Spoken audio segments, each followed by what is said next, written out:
साथियों नमस्कार, मेरा नाम प्रदीप शर्मा है और आज एक बहुत ही बेहतरीन जानकारी मैं लेकर के आया हूं आपके लिए, किसानों के लिए।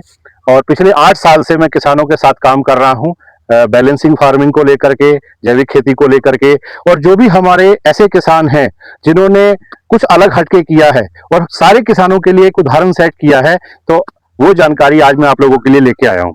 तो किसान भाइयों, यदि आप चाहते हो कि बहुत ही कम खर्चे में आपकी फसल तैयार हो जाए, एक ऐसी फसल की जानकारी आपको मिलने वाली है जिसको कोई जानवर भी नहीं खाए, जिसमें केमिकल फर्टिलाइजर का उपयोग बहुत कम होता हो, जिसका नेशनल और इंटरनेशनल रेट भी बहुत ज्यादा हो, जिसको करना भी बहुत आसान हो, और उसमें अगर आप चाहें तो सह फसली भी 1 से 2 फसलें भी और ले सकते हो। अगर ऐसा आप लोग चाहते हैं तो ये वीडियो आज आपके लिए होने वाला है। और मैं आपको एक ऐसे किसान से मिलवाना चाहता हूं जिन्होंने अपनी मेहनत से आज पूरे एरिया में अपने किसान भाइयों के लिए एक रोल मॉडल के रूप में जो अपने आप को तैयार किया है, और कुछ रिवॉर्ड भी उनको मिले हैं सरकार के द्वारा। जैसे कि मैं बताना चाहूंगा, राष्ट्रीय जैविक एवं प्राकृतिक खेती केंद्र से वो सम्मानित हो चुके हैं, और मुरादाबाद जो हमारा एरिया है उसमें राज्यपाल साहब ने भी उनको सम्मानित किया है। तो आइए बात करते हैं अपने किसान भाई से। नमस्कार जी। नमस्कार सर भाई। तो सबसे पहले सर अपना नाम बताएं। मेरा नाम सुरेंद्र कुमार त्यागी है जी। सर्वप्रथम शर्मा जी, आप हमारे सुगंधा जैविक एवं प्राकृतिक कृष्णपुरा गांव में हैं, वहां पर आप आए हैं, आपका हार्दिक स्वागत है। धन्यवाद सर। ये सर डिस्ट्रिक्ट कौन सा पड़ता है? ये डिस्ट्रिक्ट अमरोहा पड़ता है। अमरोहा, बहुत बढ़िया। तो सर ये बताएं कि ये जो फसल है, ये कौन सी फसल है? ये शर्मा जी हल्दी है। हल्दी के साथ ये सह फसली में गन्ना है। अच्छा अच्छा, बहुत बढ़िया। तो आप ये बताएं कि सर ये जो आपको एक विचार आया, ठीक है, कि फसल ऐसी हो कि जिसको नुकसान भी ना हो, कम उसमें हो जाए, तो ये विचार कब आया आपको? शुरुआत कब हुई? ये विचार 2004 में आया। अच्छा। मुझे लगा कि हम बहुत सारे फर्टिलाइजर्स, बहुत सारे पेस्टिसाइड, इंसेक्टिसाइड प्रयोग कर रहे हैं, मृदा का स्वास्थ्य सही नहीं है, तो उससे जो उत्पादित क्रॉप होगी, फसल होगी, वो हमें कैसे स्वस्थ रख सकती है। तो इस सब का मन में विचार चल रहा था। अच्छा, उसी दौरान में आदरणीय भारत भूषण त्यागी जी, जो 2019 में भारत सरकार से सम्मानित हो चुके हैं पद्मश्री से, उनके संपर्क में आया, उन्हीं से मैंने प्रशिक्षण लेके 2004 में ये काम शुरू किया। अच्छा अच्छा, बहुत बढ़िया। तो यहाँ पर सबसे पहले आप मुझे ये बताइए कि इसका जो आप टोटल इसमें कुछ केमिकल फर्टिलाइजर का इस्तेमाल कर रहे हैं या टोटल ये प्राकृतिक है? ये 2015 से पहले हम करते थे फर्टिलाइजर का प्रयोग, लेकिन 2015 से ये फुली प्राकृतिक है। इसमें हम किसी प्रकार का कोई भी फर्टिलाइजर, कोई पेस्टिसाइड का प्रयोग नहीं करते। अच्छा, जब 2004 से आपने शुरुआत की तो मतलब कितने मात्रा में आपने इसमें जो है केमिकल फर्टिलाइजर डाला दूसरी फसलों के मुकाबले? 2004 में भी हमने, जैसे अब हम सह फसली गन्ने के साथ कर रहे हैं, 2004 में भी हमने उसी में किया था, लेकिन उसी वर्ष हमने काफी कम, मतलब 50% तो पहले वर्ष में घटा दिया था। अच्छा, मतलब 50% जो दूसरे किसान 100% कर रहे थे, आपने पहले ही साल से 50% कर दिया जी। तो इससे अपने केमिकल जो खर्चा है वो भी अपनी बचत हुई। ठीक है। अच्छा, दूसरा, इसको जानवरों से कोई नुकसान है? इसको जानवरों से कोई नुकसान नहीं है। हाँ।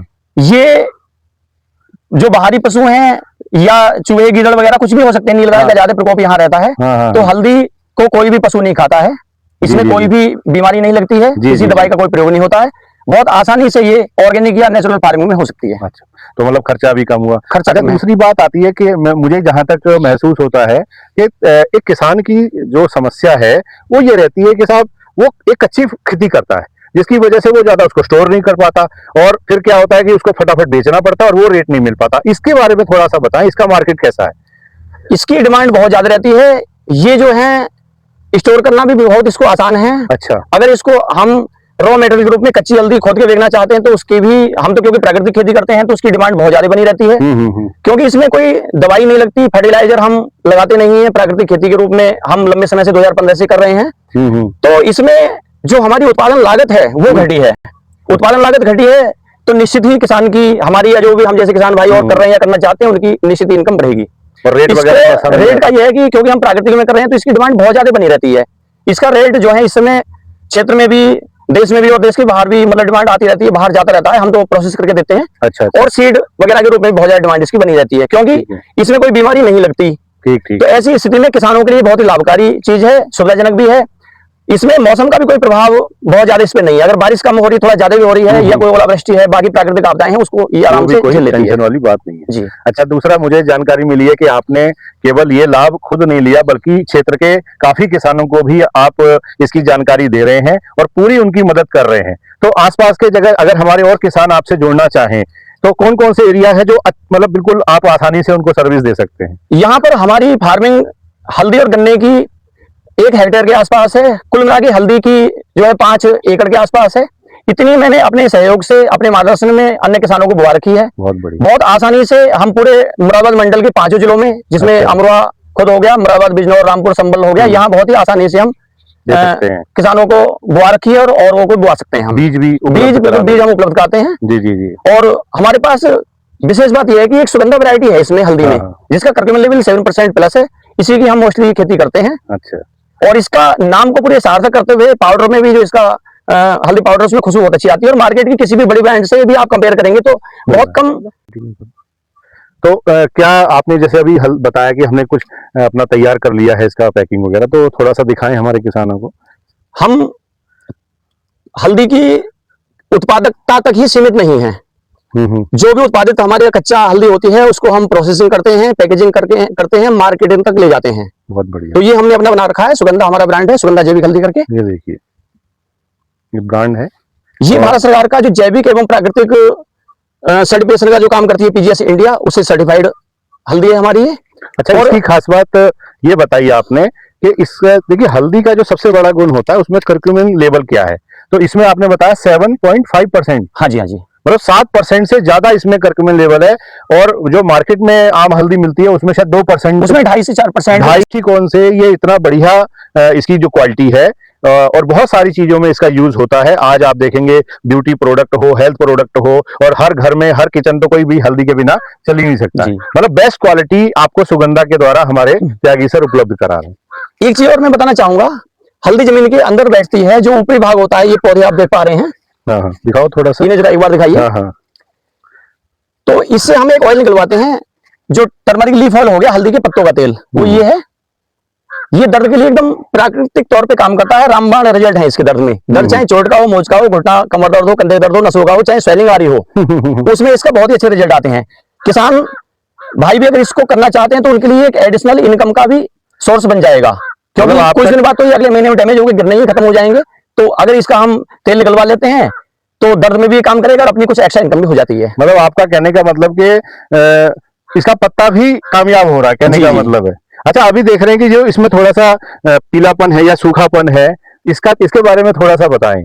ये अब अपने मैच्योरिटी की तरफ को बढ़ रहा है। अच्छा, अब ये कंप्लीट हो चुका है। पिछले महीने तक आप देखते तो बहुत हरा भरा होता, इस महीने थोड़ा पीला पड़ना शुरू हो गया है और अगले महीने दिसंबर लास्ट होते होते पूरी तरह से गिर जाएगा, पीला पड़ जाएगा, तभी हम इसका तेल निकलवाते हैं। मतलब इसका जो लाभ इसने देना था पूरा दे चुके हैं और पत्ते में से भी लाभ मिलने वाले हैं। ठीक है, तो बहुत अच्छी जानकारी आपने दी और आप तो टोटल इसको प्राकृतिक कर रहे हैं। हाँ जी, हाँ जी। अच्छा, ये बताइए कि कुछ आप ऐसा ऑर्गेनिक भी इस्तेमाल करते हैं, जैसे जरूरत पड़ जाती है बीच में जी, तो ऐसा कुछ आपने उसके बारे में भी लिया, कुछ राय ली या कुछ शुरुआत की? हाँ जी, हाँ जी, उसको मैं दिखाना चाहूंगा। हम सामान्यतः तो अपना जो जीवामृत होता है वो हमारा मेन बेस है इसका, लेकिन इसके साथ साथ कभी कभार समय नहीं होता तो जीवामृत बना नहीं पाते, तो एक कंपनी है उसका हम बायोफिट SHET करके एक प्रोडक्ट आता है, 24 साल पुरानी कंपनी है। अच्छा, ये देखिए। तो इस प्रोडक्ट को कुछ हमारे किसान भाई अमरोहा जनपद में जो ऑर्गेनिक फार्मर्स हैं वो लगाते थे, उन्होंने हमें बताया कि इसका बहुत अच्छा रिजल्ट है, तो लास्ट ईयर से मैंने भी इसको लगाना शुरू किया है। इसका विशेष फायदा मुझे ये लगा कि जमीन को बहुत सॉफ्ट बनाता है, और हमारा क्योंकि मेन काम हल्दी का है, जो हमारी मुख्य क्रॉप है वो हल्दी है, तो हल्दी जमीन के अंदर बैठती है, उसको फुलबुली जमीन चाहिए, तो जमीन इसने बहुत सॉफ्ट कर दी है। एक इसका रिजल्ट और विशेष आया, जो मेरी अपनी जानकारी है, हमारे यहाँ मोथा की बहुत ज्यादा प्रकोप रहता है, मोथा की घास होती है, तो इसके लगाने से मोथा में भी बहुत बड़ी कमी आई है। जी। और साथ एक माइक्रो राजा है, इसका भी हम प्रयोग करते हैं, दोनों को मिक्स करते हैं। मतलब ये दोनों चीजें आपने खास तौर पर मिट्टी को सॉफ्ट करने के लिए, ज्यादा से ज्यादा उसकी गांठें ज्यादा से ज्यादा अपना जगह बना सके, जीवाणुओं की मात्रा बढ़ाने के लिए। जी। और सबसे ज्यादा आसान इसका ये लगा कि बहुत सारी मार्केट में ऑर्गेनिक जो दवाइयां मतलब आ रही हैं, उसमें क्या है कि किसी को मल्टीप्लाई करना होता है तो वो बहुत ज्यादा इजी नहीं होता, लेकिन इसका क्या है कि आप एक ड्रम में आराम से इसको दोनों को मिक्स करके खोल दीजिए, कोई अलग से मल्टीप्लाई नहीं करना है, सीधे पानी मिलाइए, टोटी चला दीजिए। तो इसकी जो प्रयोग विधि है, मतलब खेत में लगाने की जो विधि है, वो बहुत आसान लगी, तो इसे बाकी किसान भाई प्रयोग कर सकते हैं। बाकी रिजल्ट मैंने बताई थी, बहुत अच्छे हैं इसके। अच्छा, एक जानकारी और मैं चाहता हूँ कि आज देखिए कि एक जैसे आपने मिट्टी की बात की, तो आज हमारे किसान भाई जो मुझे लगता है कि ज्यादा फर्टिलाइजर डालने की वजह से मिट्टी की सेहत पे ध्यान नहीं दे रहे हैं, तो इसके बारे में आप थोड़ा सा बताइए कि मिट्टी की सेहत पे ध्यान देना क्यों जरूरी है? मिट्टी की सेहत पे इसलिए ध्यान देना जरूरी है कि किसान भाइयों ने उत्पादन अधिक लेने के चक्कर में जो उसका मानक है उससे कहीं ऊपर उठ के बहुत सारे फर्टिलाइजर्स हैं, उनको ज्यादा लगाना शुरू कर दिया। जो इंसेक्टिसाइड है, पेस्टिसाइड है, उसका बहुत ज्यादा प्रयोग कर दिया है, तो हमारी मिट्टी का स्वास्थ्य खराब हो गया है। दूसरा, अगर हम मिट्टी की जांच नहीं कराते हैं तो कौन सा पोषक तत्व हमारी मिट्टी में कम है, ज्यादा है, इसका किसान भाइयों को पता नहीं चल पाता। तो किसान भाई आईडिया से मतलब बहुत ज्यादा उत्पादन जो लागत है वो बढ़ाते रहते हैं। तो किसान भाइयों के लिए मिट्टी की जांच कराना बहुत जरूरी है। और हमारे अमरोहा जिले में एक अरिनन्ना फार्मर प्रोड्यूसर कंपनी है जो आरटीओ के आगे अभिनंदन बैंक्वेट हॉल के सामने उनका ऑफिस है। वहां पर ये पिछले महीने इसकी शुरुआत होगी, तो किसान भाई वहां मिट्टी की जांच करा सकते हैं। मतलब अपने क्षेत्र में ही सुविधा उपलब्ध जी, बहुत बढ़िया। उसके रेट भी बहुत कंट्रोल है। और सबसे बड़ा फायदा ये होगा कि फिर जिस पोषक तत्व की कमी है उसका किसान भाइयों को पता चल जाएगा, तो फिर हम उसी को दे के लागत घटा लेंगे। सरकार का जो दावा और वादा है कि किसान की आय दुगनी तिगुनी होनी चाहिए, तो प्राकृतिक खेती में, जैविक खेती में और खासकर मिट्टी की जांच कराने का आपका विषय था, तो मिट्टी की जब जांच हो जाएगी तो उसमें जो जरूरी पोषक तत्व है उसकी हमें पता चल जाएगी। तो जो अंधाधुंध हम फर्टिलाइजर या पेस्टिसाइड का प्रयोग कर रहे हैं उसकी फिर हमें आवश्यकता नहीं होगी। जो जरूरी तत्व है उसी को हम डालेंगे, तो हमारी उत्पादन लागत घटेगी। उत्पादन लागत घटेगी तो स्वतः ही हमारी यानी किसान भाइयों की इनकम दुगनी तिगनी 4 गुनी भी हो सकती है। जी जी जी। अच्छा, एक बात और बताइए कि जैसे जो किसान इस वीडियो को देखेंगे और आपसे जुड़ना चाहें जी, तो एक बार अपना नंबर बता दीजिए। हाँ जी, इस वीडियो के माध्यम से जो भी किसान भाई जुड़ना चाहते हैं वो मेरा नंबर। हाँ, मेरा नाम है सुरेंद्र कुमार त्यागी। सुगंधा जैविक एवं प्राकृतिक कृषि फार्म बरतौरा, ब्लॉक गंगेश्वरी, जनपद अमरोहा, उत्तर प्रदेश में लगता है। ये मेरा मोबाइल नंबर है 9758701448 9758701448 जी। और जो हमारे किसान भाई इसके साथ कोई सह फसली लेना चाहते हैं वो भी ले सकते हैं। थोड़ा सा नजदीक से दिखाइए। देखिए यहाँ पर गन्ना भी है साथ में। अच्छा, ये जो गैप है ये कितना 10 फुट है, कितना है? ये 12 फुट का गैप है। 12 फुट का गैप है। और ये देखिए गन्ना भी इसमें बहुत बढ़िया है, जबकि इसमें कोई यूरिया डीएपी वगैरह का इस्तेमाल नहीं हुआ है। थोड़ा सा है ना जी, मतलब गन्ने में जितना केमिकल डलता है और इसमें बिना किसी केमिकल के ये यूरिया ये डीएपी के तैयार हुआ। फिर भी आप देखते हैं कि कितनी बढ़िया गन्ने की भी फसल खड़ी है।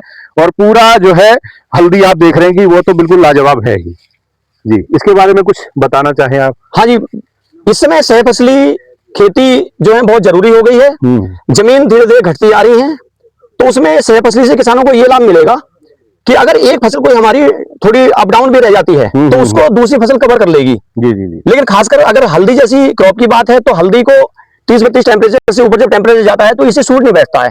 तो इसके लिए तो खासकर कॉम्बिनेशन में गन्ना और हल्दी बहुत ज्यादा अच्छा है। अच्छा, और कौन कौन सा कॉम्बिनेशन लगा सकते हैं? अभी दूसरे वाले खेत में हमने 5 अप्रैल को गन्ना बोया था, उसमें हल्दी भी बोई थी। लेकिन क्योंकि हल्दी का जर्मिनेशन लेट होता है, लगभग 1.5-2 महीने में जम पाती है, 2-2.5 महीने हो जाते हैं, तो हमने उसमें उड़द भी काट लिए थे। अच्छा। तो साथ साथ मतलब उड़द भी थे। आज आप देखेंगे उड़द नहीं चमकेंगे आपको, इस समय गन्ना और हल्दी चमकेगा। बहुत बढ़िया।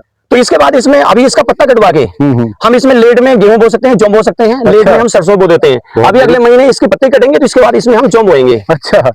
तो हल्दी के साथ गन्ना सह फसली में हो गया। पत्ते के बाद हमने इसका तेल निकलवा लिया, जमीन खाली होगी, हल्दी नीचे बैठी रह जाएगी वो, क्योंकि मार्च में या फरवरी लास्ट में खुदाई करते हैं। तो उससे पहले इसमें एक और फसल सह फसली के रूप में जौ की और हो जाएगी। हम गेहूं भी बो सकते हैं उसकी जगह। जी जी, क्या बात, बहुत बढ़िया। तो बहुत बहुत धन्यवाद त्यागी जी, धन्यवाद आपने आपका भी, जानकारी आप दी। हमारे फार्म पर आए। और किसानों की मदद के लिए त्यागी जी बिल्कुल रात दिन लगे रहते हैं, मैं देखता रहता हूं। और किसान भाइयों, ये थी आज के लिए जानकारी। अगर आज की वीडियो आपको अच्छी लगी हो तो जरूर ज्यादा से ज्यादा किसानों को शेयर करें ताकि ज्यादा से ज्यादा किसानों की मदद हो सके। धन्यवाद, सभी का बहुत बहुत धन्यवाद। ये हमने 5 अप्रैल 2025 में इसको बोया था। अच्छा अच्छा। इसके पत्ते अब धीरे धीरे मैच्योरिटी तरफ को बढ़ रहे हैं। अगले महीने ये पीले इस टाइप के पीले पड़ने शुरू हो जाएंगे, तो इनको हम कटवा के इसका लीफ ऑयल निकलवा लेंगे और फरवरी लास्ट में या मार्च में इसकी हम हार्वेस्टिंग करा देंगे। अच्छा। ये पूरी तरह से 100% सुगंधा वैरायटी है। इसका जो कटवे में लेवल होता है वो ज़्यादा होता है। इसका नेचुरली कलर नाम को सार्थक करते हुए सुगंधा है, तो खुशबू तो अलग आती है। इसका कलर भी प्राकृतिक थोड़ा तेज होता है।